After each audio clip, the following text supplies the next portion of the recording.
Alrighty, gang. Here's to nights that turn into mornings and friends that turn into family. Cheers!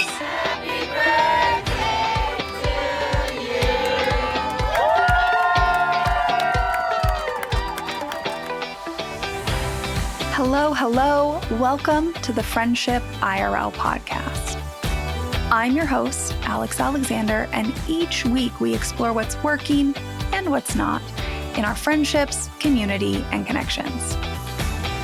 Have you ever wished you could sit down and have a conversation about what is really going on in your friendships? Well, you found your people. Join us as we dive into real-life stories and explore new ways to approach these connections. Together, we're reimagining the rules of friendship.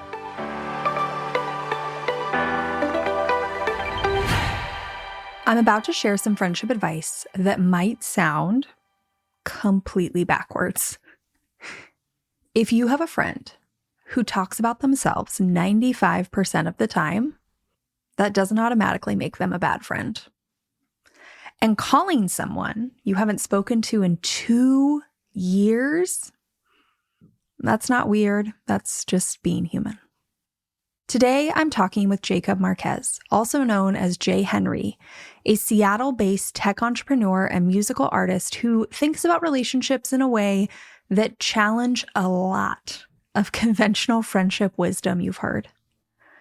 Jacob is the founder of Seattle's Best Brunch, where he brings creatives together to collaborate and spotlight each other's work. He's also developing an app called Connect 2 that helps people nurture quality relationships. And he serves on the board of Shunpike, supporting Seattle artists with resources and fiscal sponsorship. Now, Jacob and I met at a community builders dinner here in the Seattle area. Then after that, we met up for coffee, and after one conversation, I knew I had to have him on the podcast. But what drew me to Jacob isn't just what he's building, it's how he approaches connection. In our conversation, we dive into why he'll call someone out of the blue after years of silence. We talk about the myth of low-maintenance friendship, why having systems for staying connected actually makes sense, and what our systems are, and how redefining intimacy can completely change your relationships. This is a conversation that's going to have us all thinking twice about a lot of assumptions about how friendship should work. And I think you're going to find it as refreshing as I did. Let's dive in. So, because I haven't been to a Seattle's Best Brunch yet, what's normally happening at a Seattle's Best Brunch? So it's still new. And so I'm experimenting a lot with what it is and what the format is and what people like and what people don't like. And also, more importantly, what people say they like, but then do they actually show up for it? Mm-hmm. You know, it is Seattle. So flakiness is definitely a big part of it. So it fluctuates in between two different formats. The first one is it's a small, intimate group, 10 to 15 people. And we get together and I interview an artist. It's mainly music because that's where I'm starting. That's my niche right now. But I would love to grow it and have people that are like graphic designers do their own version and they interview another graphic designer or whatever. And so intimate setting, I'm interviewing this artist. In 2 weeks prior, I'm researching their music. I'm diving in their lyrics, the evolution of their sonics, right? And their sound and what they talk about, trying to understand other interviews that they've done or material that they've put out to really build a picture of like, who is this person, right? And why are they making this music? And let's like dive into the story of that. Like the first one, Saint Dion, who's like this incredible artist. And he throws a lot of like Easter eggs in his music. So it was so fun to dive in and be like, in this song, you're like sampling this old song that you made because it ties into the story in this way. And sometimes they're outlandish theories, but most of the time, it at least starts a conversation about, well, actually it means this, and it's because I was going through this thing in life, and da-da-da. So that's the one format. Mm-hmm. This Saturday, we're going to experiment with attaching on a small performance to that. And then that'll kind of be the new format of that. Let's say that's like Seattle's Best Brunch Plus. And then the other format's a little bit simpler. It's just me, the artist. We find a cool little space to sit in and we just have a conversation. We're talking about the same thing, but there's not an audience. There's less of like the layers on top of it. And it's just more about, let's just talk about your art and really put a spotlight on who you are in the music that you're creating. So when you created Seattle's Best Brunch, was it like purely from your own curiosity? Is it because you felt like there was a need in Seattle? Part of the impetus for me creating Seattle's Best Brunch, there's like two pieces. One is as an artist and someone that's sober and someone that's old enough where I want to go to bed at 9:30. Yeah. You know? I do know. Yeah. Yeah. I'm like, I will. And every time I do, I love it still, but I don't really want to go perform at a bar at like 10 p.m. Like, it's just not for me. I'm just not here for it. And so I'm like, can I do that during the day? And so that's kind of where the brunch idea came from. And then the other part is, I grew up with like VH1 Behind the Music, Song Exploders, like the new Netflix version of that ish. All these documentaries of musicians, because not only do I love the music, like I love the story behind it, right? Like, why did Prince create Purple Rain in the way he did? Or like, why did Elton John go through this phase and then eventually went through that phase? Like, I love those stories and those conversations. And I feel like nowadays they're even more important because we consume music so fast. Yeah. We hear it one week and then we're on to the next thing the next week. And it's really doing a disservice to the artist and the work and like the energy. And also for the listeners, it's doing a disservice for how you connected with the song. Yeah. And saying like, well, we had a strong connection, but I'm going to go on to the next thing. Even Steve Lacy, he said recently, he was like, I'm not going to make another album until you appreciate my current album in the way that it should be appreciated. Mm-hmm. And once that happens, maybe I'll go back to the studio. And I think that's the energy. You should be an advocate for your music. And I think as a community in Seattle, like we should be advocates for local Seattle music. Yeah. Right? Because if you travel around, people outside of Seattle will look at us and like, you have so much musical talent there. But you come to Seattle and sometimes it's hard to figure out like, where is it? Why aren't we promoting it? Well, I think that's what I'm trying to say is like, as somebody who is not, like, it's kind of an interesting thing, right? Like, I don't identify as somebody who is in the arts community at all. But I enjoy experiencing art, learning about art, learning, more about art theory and anything, right? That's just not a space I have taken classes on, explored, been that interested in until recent years. And in Seattle, even though I have tried to look, I haven't spent hours and hours and hours, but I have actively been looking. It's kind of hard to find how to get in, like how to go to a thing, minus maybe like the art walk in Pioneer Square. Yeah. And maybe that's just kind of the entry point for people. Yeah. It's like, I don't know, where do I go? Shows, you're right, but I also like to go to bed early. Yeah. And music is something you're deeply passionate about. I mean, I would say I'm more interested in like the galleries or the... like material art. Yeah. I mean, I am music too. Performance art, I'm very interested in. But yeah, then it's like, where do you go? Yeah. Well, I mean, to tack on to the like TED Talk that I just gave. Yeah. There are people, I mean, there's a lot of organizations and good people in Seattle really trying to advocate and promote Seattle music. Yeah. Sometimes good intentions are masked by business. And that's just the reality of it, right? And so even if you have great local music, if you could get someone that's more popular, that's going to bring more ticket sales, you have to, as a business person, you have to think what's more appropriate for my business. Because times are tough right now, Yeah. And so I recognize that that's always a consideration, but there's always good intentions. Listening back to this conversation is actually really interesting for me because it's a perfect real life example of what it takes to actually even start to find some sense of belonging in a community. You know, I talk a lot about going out and finding groups around your interests. And well, I don't think I've ever made it sound like that's just the easiest thing of all time. This conversation Jacob and I just had shows you the reality of what even a small piece of that process looks like. So let's take me and the Seattle art scene. It's definitely something I'm curious about. Okay, I follow a few people on social media, and I am always paying attention to the events that they mention. And I'm sitting there thinking like, okay, would I feel awkward, right? I have no sense of belonging in this community. Would I feel awkward going to that event? Do I feel like that's an easy entry point?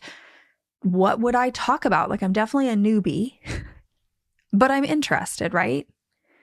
And the honest truth is, I have put almost no effort into actually getting connected into this community. Me following some people, that's not effort into me actually getting connected. So what would it look like if I started to put some effort to build a sense of belonging there, right? A very simple kind of medium-low effort would be that I could attend something like the Seattle Art Walk, which is literally like a public street fair in our Pioneer Square neighborhood. I could go. I don't need to buy a ticket. I don't really need to talk to anyone. I don't need to stay that long. I could just wander around for 10 minutes and leave. No one would know that I was there. A little higher of an effort would be me actually picking one of those events I see on social media and buying a ticket and attending, right? And talking to people I've never met before about a topic that I feel like a beginner in. So that seems kind of scary. But what I want to point out in this conversation is that just by connecting with Jacob at a completely unrelated event, right? We were at a community builders dinner that is not focused on the art scene. I suddenly have a bridge into this world that I have been curious about. Jacob is really plugged into the art scene. And through one authentic connection, he could be a person that helps me start to feel a little more comfortable, put myself in places where I start to find a sense of belonging in that community. This whole conversation kind of reminds me of a strategy that I used to use when people asked me how I got into the wedding planning world way back in the day. Now, instead of trying to force my way in or send out 1 million resumes to wedding planners, what I did is I simply just started telling everyone I met the same phrase. I would say, I would go to a networking event, or I don't know, somebody would just ask me at a party, like a Christmas party, what I do for a living. And at the time I was working in events, but I was the donor events coordinator for the Science Center here in the Seattle area, which is a nonprofit events position. And I wanted to get back into weddings. So what I would do is I would tell people what I did. And then I would say, but what I really want to do is I want to find an established wedding planner who's taking on additional planners. And I would do that over and over again. I work at the Science Center. What I want to do is this. And that, in the end, is exactly how I got connected to the woman that I ended up working with. I told enough people that somebody said, hey, you should call so-and-so. Now, you can use the same approach for any community. If I was a little more serious than I am at the moment about getting connected into the Seattle art scene, I could just start mentioning to people that what I really want to do is get more connected into the Seattle art scene. And people might start connecting me with events, artists, galleries. Like, imagine if I had been at the community dinner and I had said that exact phrase to Jacob. Sometimes finding your people isn't about forcing your way into a specific scene. It's about staying open to authentic connections wherever they happen and being clear about what you're looking for.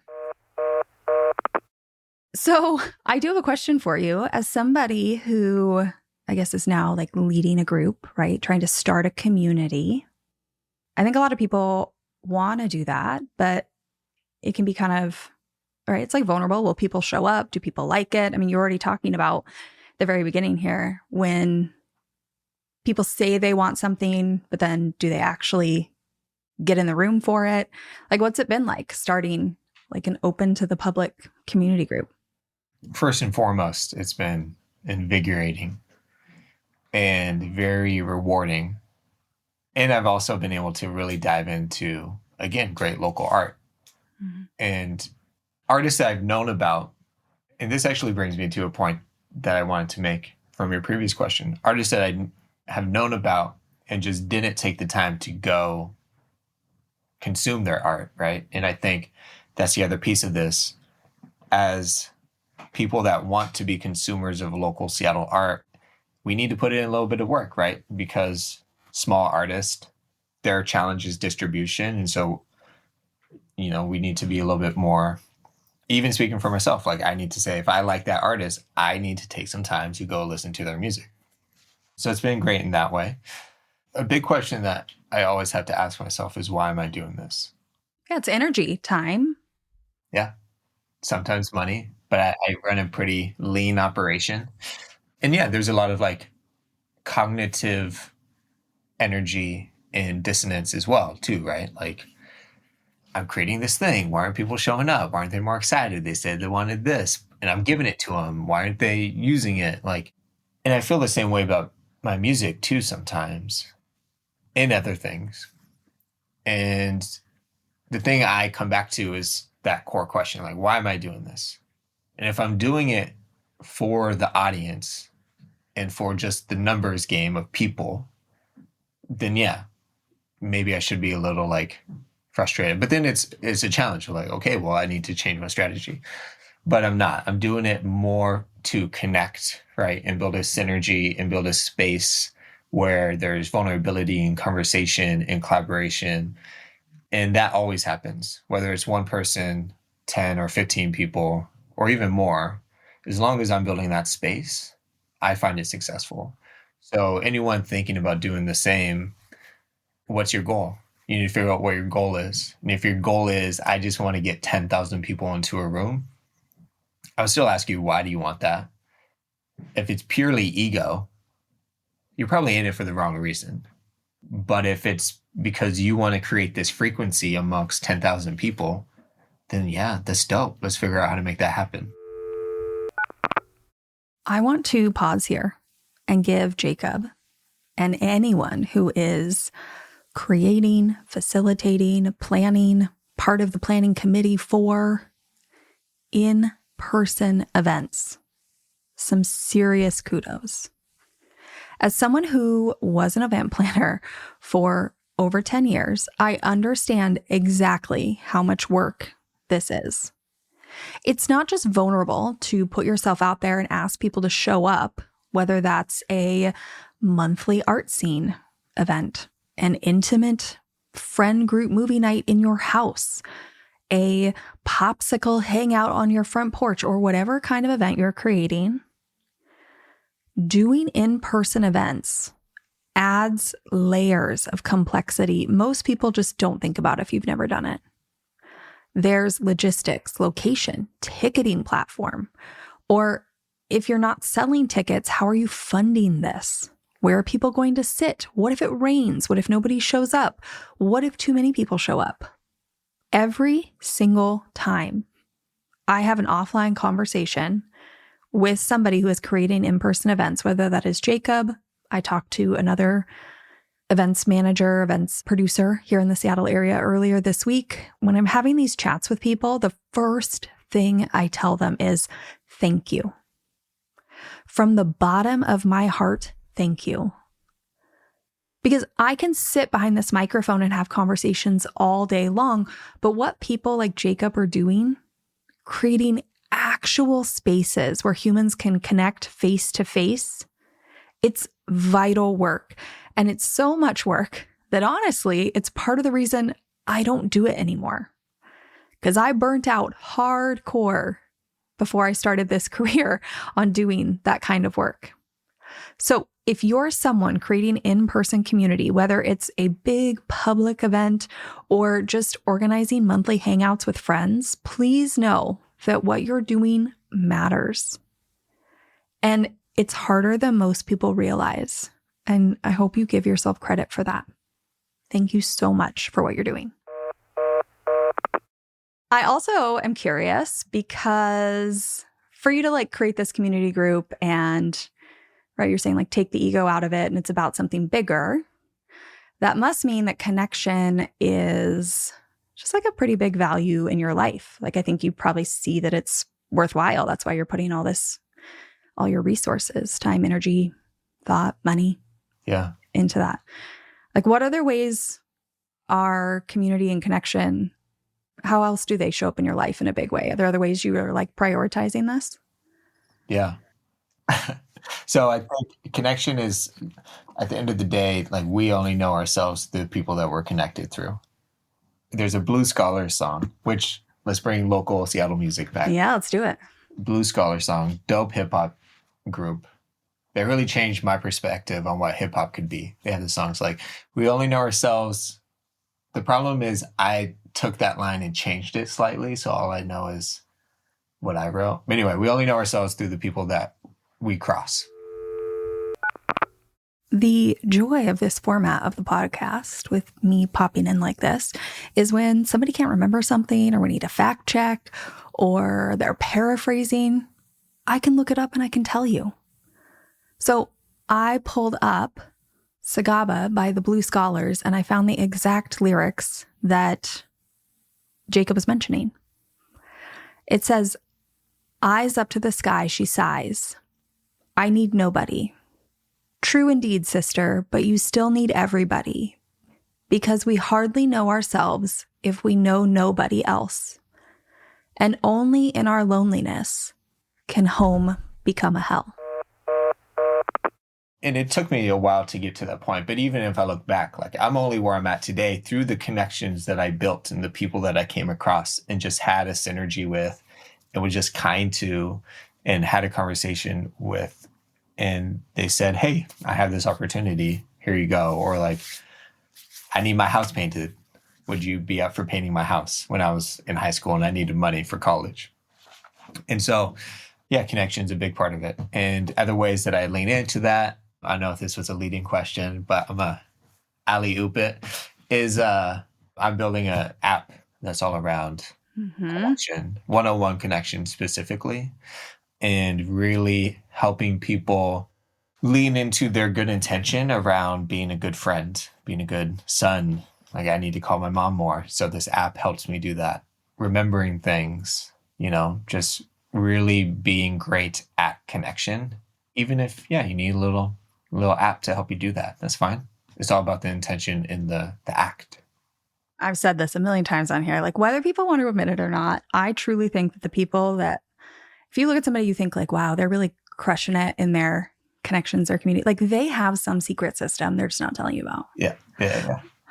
Like I have a calendar on my Google Calendar. You can have like multiple sub calendars. You can like toggle on and off.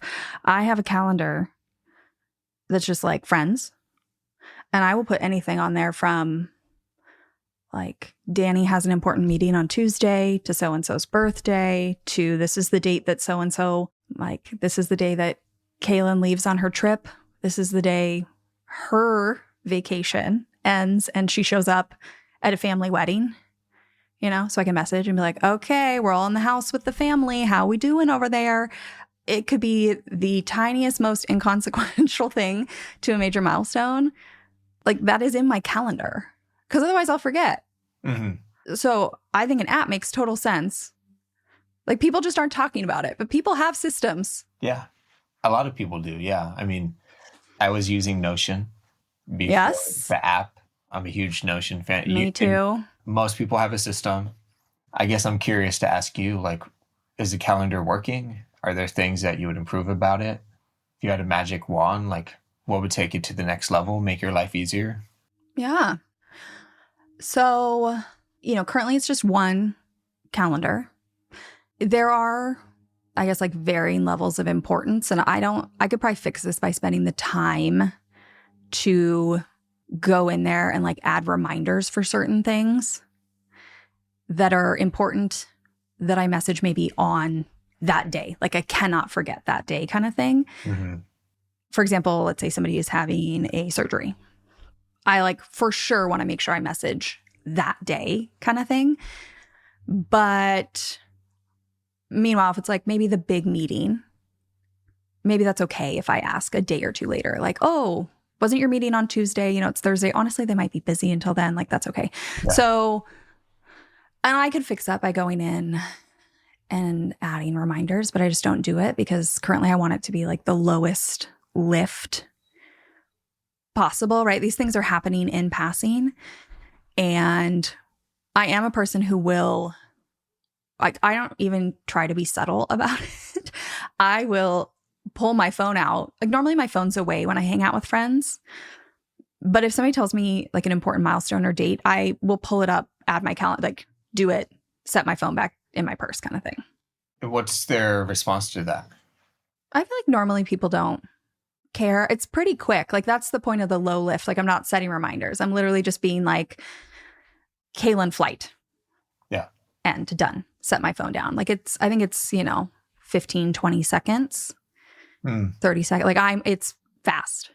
Or I will do, like, Siri, remind me Danny's meeting next Tuesday, but I'll go in and like add that to my calendar later. So again, that's a very quick thing. Yeah. I don't think people care. And maybe it's just because I do it enough. I don't know. Do you find that your friends would care if you had a system versus remembering on your own? That's an interesting question. But before I answer that one, I ask because from like a psychological standpoint, I wonder if they know you're taking a note on them.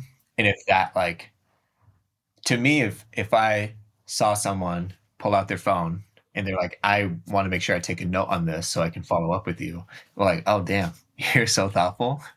But if they didn't know you were taking a note, I wonder if they just think you're texting someone.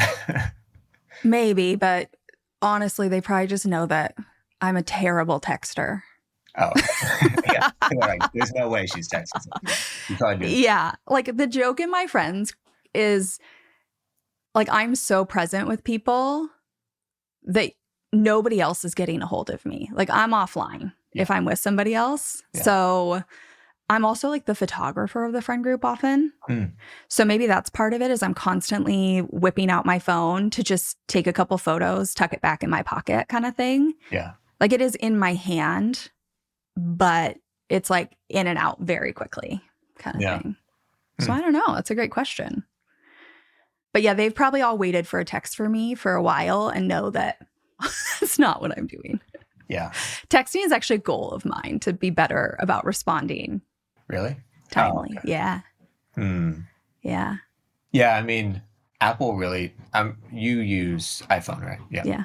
I assume that. They should really just create a feature that allows you to, you know what would save me so much time? If they just allowed me to filter for unread text messages. I don't think you can. You can't? No. How many unread text messages do you have right now? Not that many. Oh, okay. Well, no, that's not true. Like 100, but like 100? Well, hold up. Listen. listen. Okay, I thought I was bad. I'm like talking about being a good friend. I have 100 unread. I don't know. Maybe that's like, you know how they send you the code? You have to, put in your 2-step verification. Maybe that's some marketing. I unsubscribe from every text marketing thing ever. I hate that. Yeah, a lot of it's that. Okay, well, then that's fair. I immediately type stop. Yeah, that should be an app, actually. What I was going to say is, so you can't filter for only unread. But then a lot of times, like, a text message will get buried. Right? So if I could just bring it to the top, that'd be so clutch. I want to answer your question, though. So for the app that I'm building, I researched, I talked to 50 people about friends and how do you interact with people? How do you define a friend? Are there different levels? How often do you talk to them? How do you talk to them? Do you have a system? How do you remember important dates? It was pretty astonishing how many people said, it's not important for me to remember important details about my friends. Really? Yeah. Wow. Okay. In the sense of they're having a big meeting on Monday. It's not important that I remember that or whatever. Because there's also this sentiment about if we're not going to be friends because I don't remember that, obviously our friendship isn't strong enough for us to be friends. So I do agree with that. I don't do it out of thinking that they will think I'm not their friend. Unless maybe it's, I don't know, like, I think it's varying levels. It's a meeting. I absolutely don't think that. If it's like my friend is getting induced to have a baby. Yeah. Yeah, like maybe I should text, maybe not that day, but like within the week or something, like kind of thing.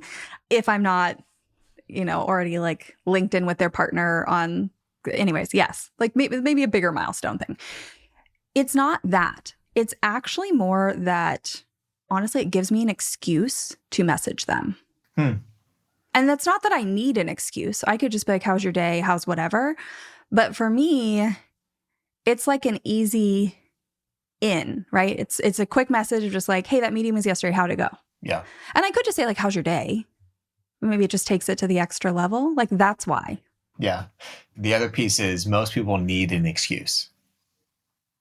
And I'm the type of person where, in this app, you can get random reconnections. They're just people on your phone, like it's just based on your context, right? And I'm like, oh, I haven't talked to that person in like 2 years. I'm gonna call them and be like, hey, haven't talked to you in a long time. You popped up. Just want to see how you're doing, right?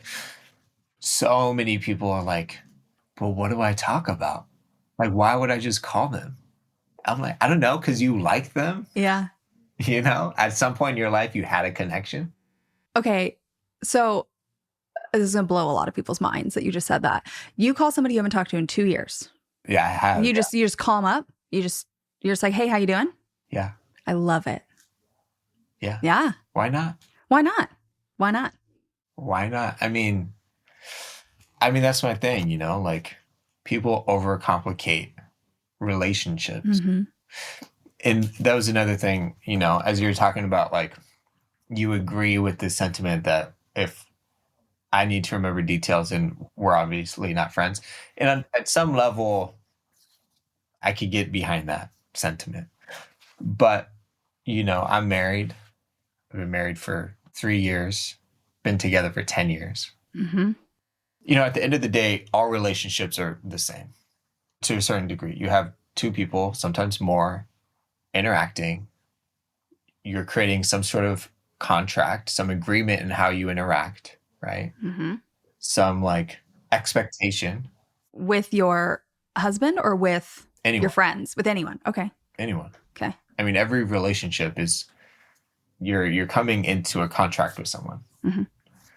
And that doesn't mean it's transactional, but it's also okay if there are transactions. Mm-hmm. Like that's what a relationship is. We're transacting. I'm bidding for your attention. And there's a transaction where I get something back. And then we just go through that flow. And through that, we build stronger relationships.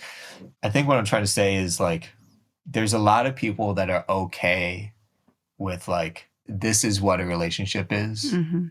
And for me, I'm like, but wouldn't you want a relationship that's way better than that? Mm-hmm. If you're just like, I just need this, cool, do your thing. I think I get what you're saying. I have an episode all about low maintenance friends, like this concept of low maintenance friends. Like, what even is that? And also, is it really low maintenance? Because what I think is that when people have convinced themselves to accept that bare minimum, that they're actually doing so much work mentally to be like, oh, well, I don't need to talk to them all the time. I should not call them. I shouldn't bother them. Like there is a whole amount of maintenance you are doing to suppress your urge to connect to that person. And so at the end of the day, is it really low maintenance? Yeah. Because I would say that it's not.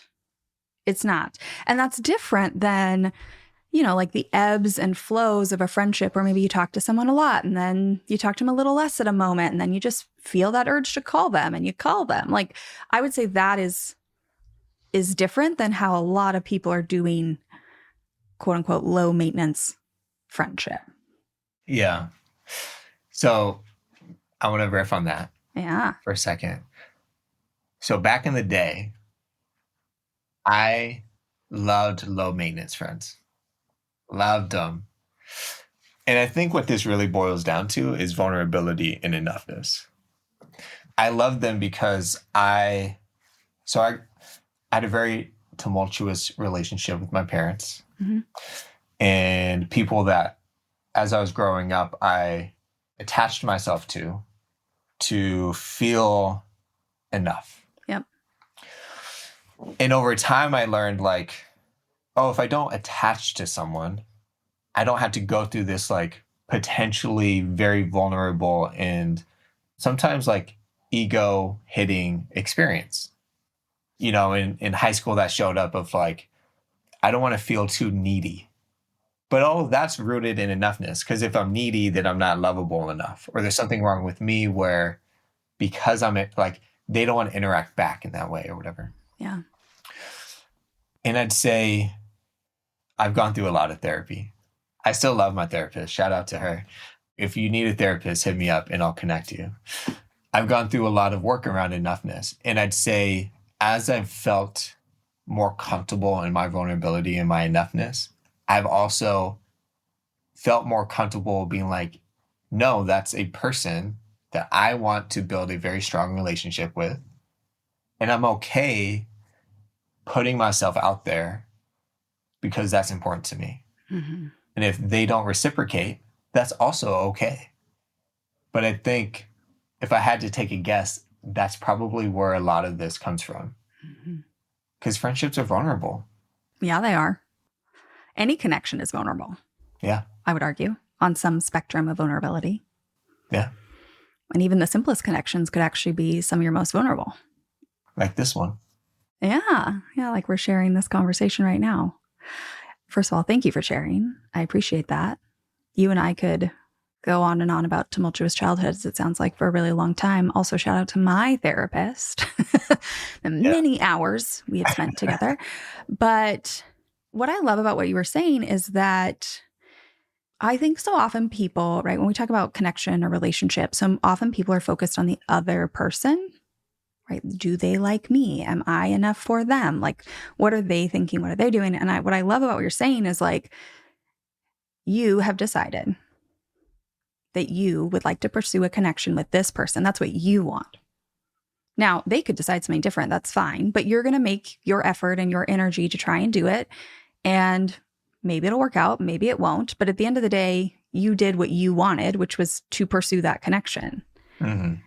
That's just like such a new way for so many people to think about connection. But I agree with you. Like, that's the way to go about it and not lose your sanity. Yeah. And I will comment that just because it's something you want doesn't mean it's selfish, right? I really want to separate those two things, you know, because a relationship is always reciprocal. Mm-hmm. In some way. Before this talk, we've connected over coffee, and we did have this conversation about like, what if you have a friend who only talks about themselves? Yeah. And my argument was, it could still be reciprocal if you know what you're getting out of that relationship.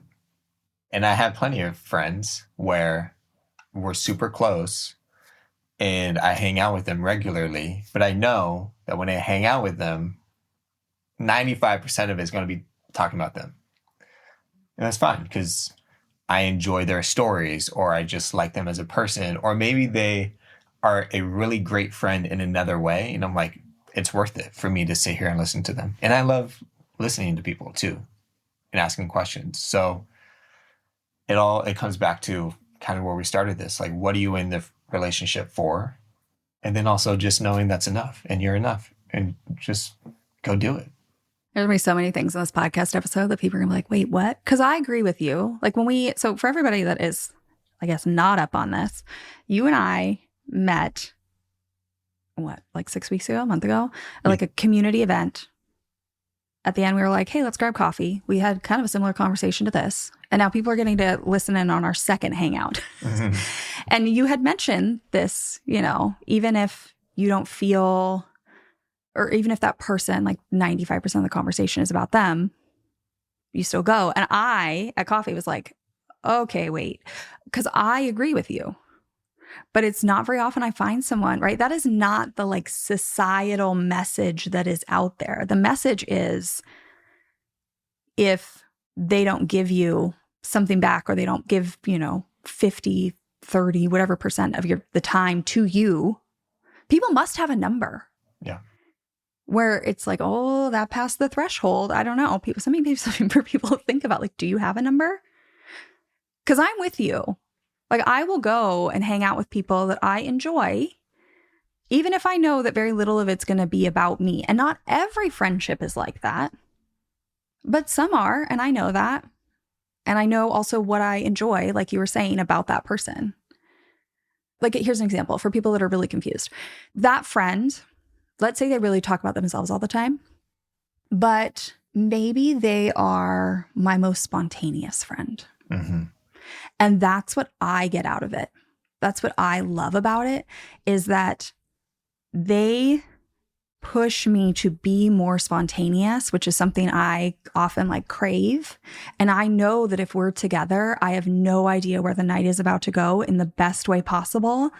And I'm going to go home feeling so fulfilled, even if I didn't sit there and share my life updates for 50% of the time. Yeah. Yeah. Yeah. My example is very similar. There's this person that I go hang out with them.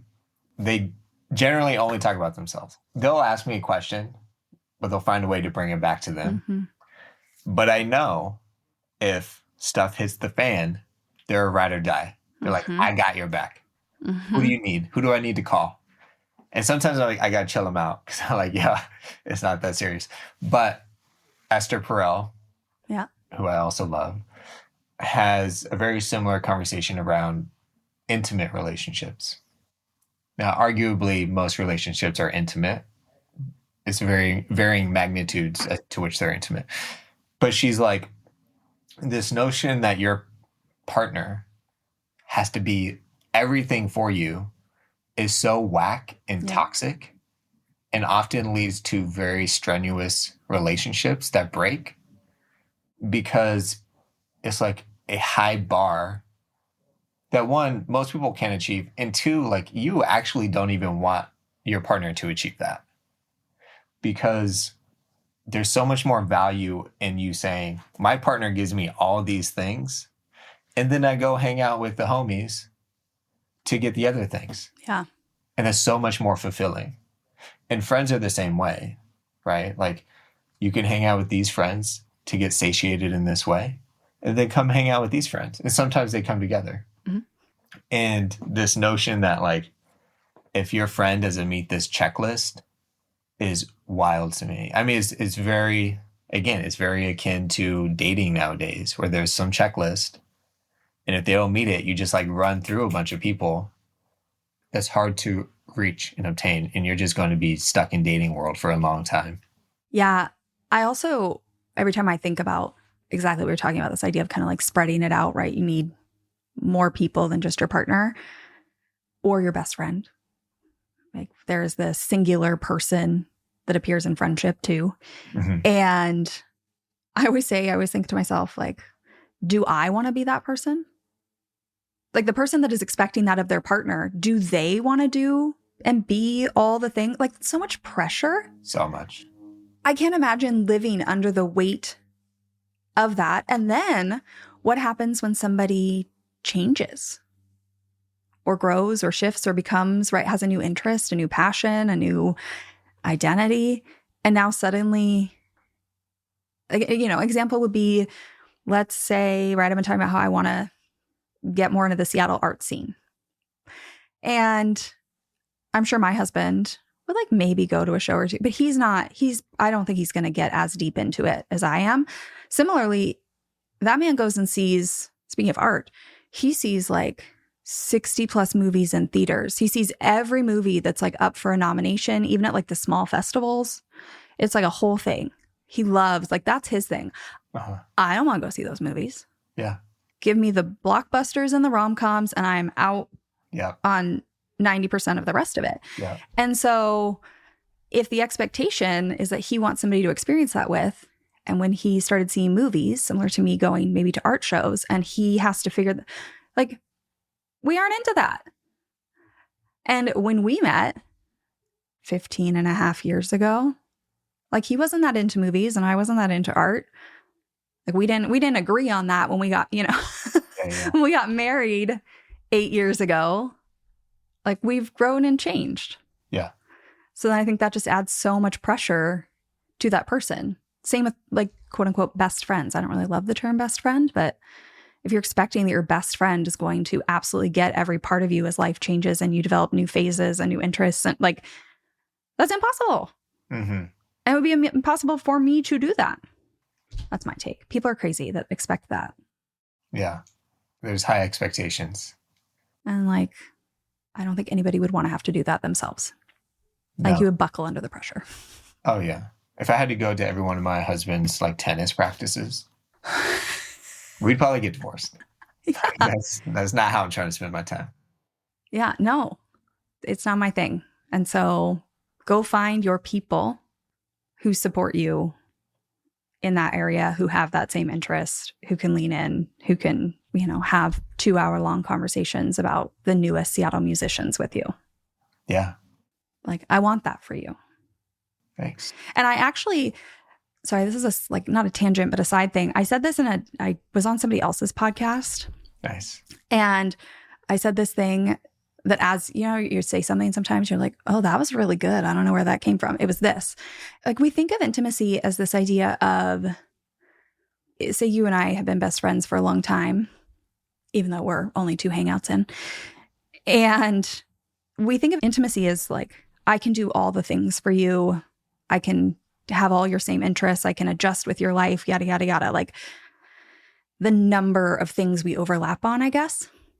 But I was saying that I have a friend who I've talked about here on the podcast before. Her son was in the NICU for 9 months. Mm. And as much as I can want to be there for her, I can support her in those ways, right? I have not had a child in the NICU. So I can't fully understand her experience. And I think we think of intimacy as, right, me doing everything I can for her to be there for her in this experience. But there's another piece of intimacy of like, I want her to have somebody who fully gets that experience, like another NICU mom. Mm. And I am so supportive of her making those friends for that support that she needs, for that connection she needs. And I will ask her. Or like she actually sent me a text message recently. She was at an event to support the hospital that her son was at. And it was a selfie with her and another NICU mom that she had met at the event. And she was like, NICU moms, right? And I'm sending her a message back being like, oh my God, I love NICU moms. Like, yay. Because in my mind, isn't intimacy wanting her to have what she needs? Mm. Mm-hmm. And I can't fulfill that. But I, like, gosh darn it, do I want her so badly that it's like giving me chills to have that. Mm-hmm. Isn't that intimacy? Oh, yeah. I'm not, it was a rhetorical question, but like for people listening who have never thought about it that way, I'm just like, come on, people. Let's adjust our thinking a little bit. Because I think that's intimacy. Oh, yeah. I mean, intimacy, if you really boil it down, what is intimacy? It's vulnerability. It's seeing someone, right? Like what you just described. You saw her, them, and you actively, like, you selflessly wanted them to achieve like a higher self, right? Their goals, to achieve something that you knew would bring them happiness and joy. And that's 100% intimacy. I'm sure this is very common, but where I heard it was at youth group. And I'm not religious like that, but all of my friends were. And I grew up in a very small town. It was like the thing you did. So I went to youth group, and this pastor, I guess, the youth group leader, was talking about intimacy between 2 partners. But it applies to everyone. He was like, intimacy into you, I see, or into me, I see, something like that. Into me, you see. He said it in some way that, yeah, that's what it is. It's you're seeing someone for who they are and you're appreciating it. It's like art. You see it for what it is, you appreciate it, and then you dive deeper to really understand what it is, and you appreciate it even more. and then you want to place it in the appropriate place so that it shines and is displayed to really showcase the beauty of it. Hmm. And that's intimacy. I like that. I think that's a beautiful way for people to think about it. And then when you reframe it that way, I guess the hope is if we start actually digging into some of these terms we just throw around, then you start looking at the way you're interacting. You know, how can that be a reframe? Mm-hmm. And I am not saying you know it all. I'm not saying I know it all. It just sounds like we are both like actively trying to find even the smallest reframes. Mm-hmm. And how can we apply them to ourselves and our relationships? Yeah. I like to remind people of that. Like, I don't know it all at all. Like, absolutely not. I know I get on here with the mic, but like, I'm also actively working on my connections and my skills. Yeah. All the time. Yeah. With that, I think an interesting way to close out this episode, because I think we've really shown that in a lot of ways, like community and connection is a very big value for you. And you're putting it at the forefront in a lot of areas of your life. I mean, like work-wise, you're building an app around it. You're actively out here trying to build in-person community. You're prioritizing your own relationships and, I mean, just doing the work in therapy. Like there's so many small ways I could point out from this episode. But is there an area, I don't know if this is too vulnerable of a question, but we'll see. Is there an area that you are like actively trying to, I don't know, prioritize connection or deepen connection? Or is there like a connection goal, something you're like actively focusing on right now, an area you want to change for yourself? Well, in the app, you can set goals. You can't, but that's a joke. I mean, it's not, because I think that's really important, but I love that. Is there a connection goal that I'm actively working on? Here's one. It's going to go against everything that I said. So going back to what you're saying, I don't know everything. And even there's certain things that I'm like, okay, that's a challenging one. Yeah. There's this friend Okay. that we had such a deep connection. There was an intimacy there. There was a deep intimacy there. And during the pandemic, there was a conversation that was had that probably happened at the wrong time, in the wrong circumstances, that led to us not talking for the past 5 years.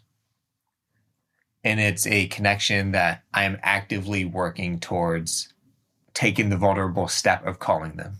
So that's one person that if I see them on my app, I'm like, yeah, I'm gonna need to come back to that one.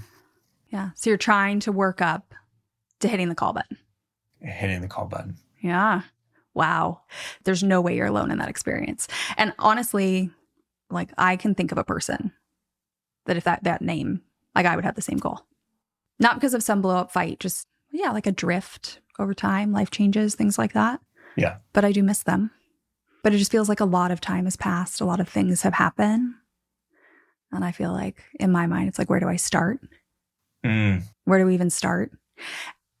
I don't know if I've shared this on the podcast. I shared it in my newsletter, but I'm going to tell you the story because maybe it'll be, I don't know, maybe it'll give you some hope, or I don't know, it'll give you something. So I have a friend. We have been friends since 8th grade. And it's always been one of those friendships, like we were talking about earlier, where it's like we have periods where we are really connected. We talk all the time. We like meet up all the time. And then periods where we will go like a year, 2 years, where we just talk very little.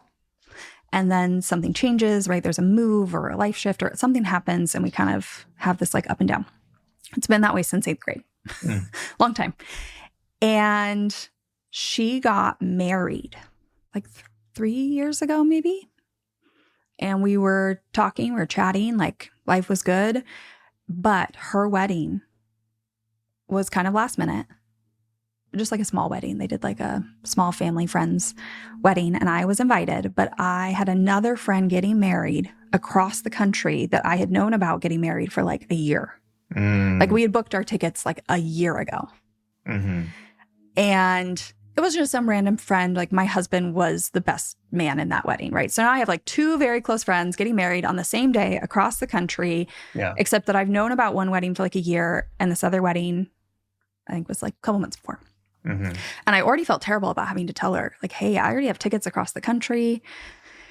I'm not gonna be able to make it. And so I came up with all these really kind of elaborate plans of how I was going to celebrate her afterwards. Uh-huh. But I should have come up with something simpler because they were so elaborate that I just never really pulled them off. Yeah. And I kept meaning to call her, but then I started feeling ashamed of the fact that I hadn't done something for her. And we've been friends since 8th grade. Like, oh my gosh, I feel so bad. And that kind of stretched on for like 2 years. Mm. And if her name had come up in your app, I would have had a pause about what I even say, what I even do. Okay. So we get 2 years in to this whole thing, and I'm still thinking about her regularly, trying to figure out how I'm going to mend this fence. Like, I assumed that she was mad at me because I couldn't make it to her wedding, and then I didn't really do anything about it. She calls me out of the blue. Actually, speaking to your sentiment earlier, she calls me out of the blue, and I immediately answer, and I'm like, hey, I am so sorry. Like, I just want to start this conversation by saying I'm sorry because I've built this whole story up. She's like, what do you mean? I'm sorry. I was like, oh, okay. Like, what have we both been thinking? And it turns out that one of her parents had like needed hip surgery and she was the main caregiver, and a bunch of dynamics in her family had changed. Just like a lot of things had gone down that had nothing to do with me. Yeah.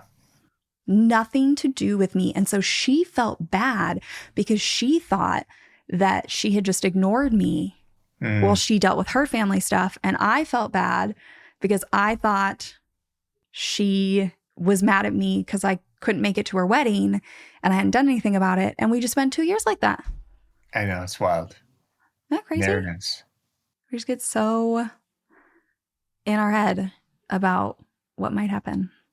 Now, there was no blow up fight. I will say that. There was no big conversation. Like, I'm sure that's going to require a conversation on your end, but you never know. Or maybe not. Maybe it was bigger to you than it was to them. I don't know. It was bigger to them than it was to me.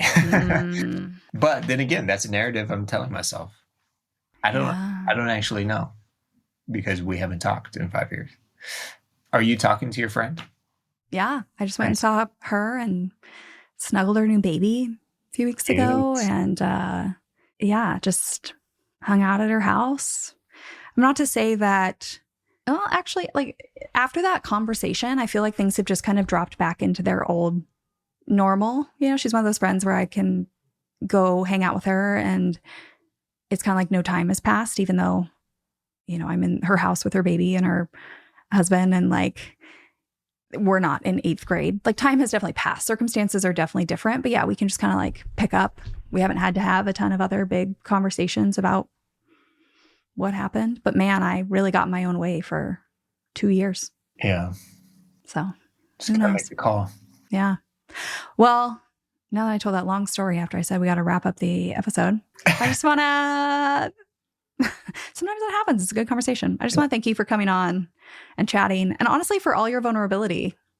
I hope it inspires other people to maybe just, I guess this is all normal. Yeah. Everybody's having these feelings about their friendships. Yeah. None of us are going through a unique experience, you know?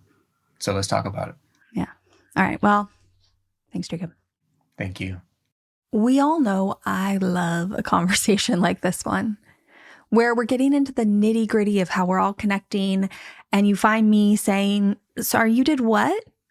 Jacob's approach to relationships, from calling people out of the blue to appreciate friends who serve different purposes in our lives, it's a reminder that maybe, just maybe, in some senses, we're overcomplicating how connection is supposed to work.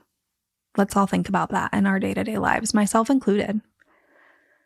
Where is my brain running wild? Where am I setting rules that who made up those rules? Now, I want to thank Jacob for his willingness to be vulnerable in this episode. There are so many places talking about the friend he hasn't talked to in 5 years, the therapy work he's done around enoughness, the way he thinks about intimacy. You know, a big takeaway for me, and maybe a reason I was immediately drawn to even just one conversation with Jacob is that this kind of openness, I find, is what creates real community and connection. Even with someone who isn't my closest, oldest, deepest friend, like, wow, what a beautiful conversation we've had. Speaking of community, if you're in the Seattle area and you want to experience the kind of in-person connection that Jacob is creating, check out Seattle's Best Brunch at seattlesbestbrunch.com. It will also be linked in the show notes. It's a community of creatives focused on collaborating, educating, and highlighting art from the Seattle area. And as someone who deeply appreciates the work it takes to build in-person community, I can't recommend supporting events like this enough. We need these types of events. These are the types of events that people are looking for to break in to the communities that they are interested in. Now, if today's conversation got you thinking about your own friendships, maybe there's someone you've been meaning to call, or maybe you're ready to sit down and do a little reflection about the expectations you have from a certain relationship. I would love to hear about it. I'm always here for a conversation. Please reach out, whether that's a DM, an email, a voice note. There's so many ways that you and I can hang out and connect. And with that, I'll see you next week. Thank you for listening to this episode of Friendship IRL. I am so honored to have these conversations with you, but don't let the chat die here. Send me a voice message. I created a special website just to chat with you. You can find it at alex.chat. You can also find me on Instagram. My handle at it's Alex Alexander, or go ahead and leave a review wherever you prefer to listen to podcasts.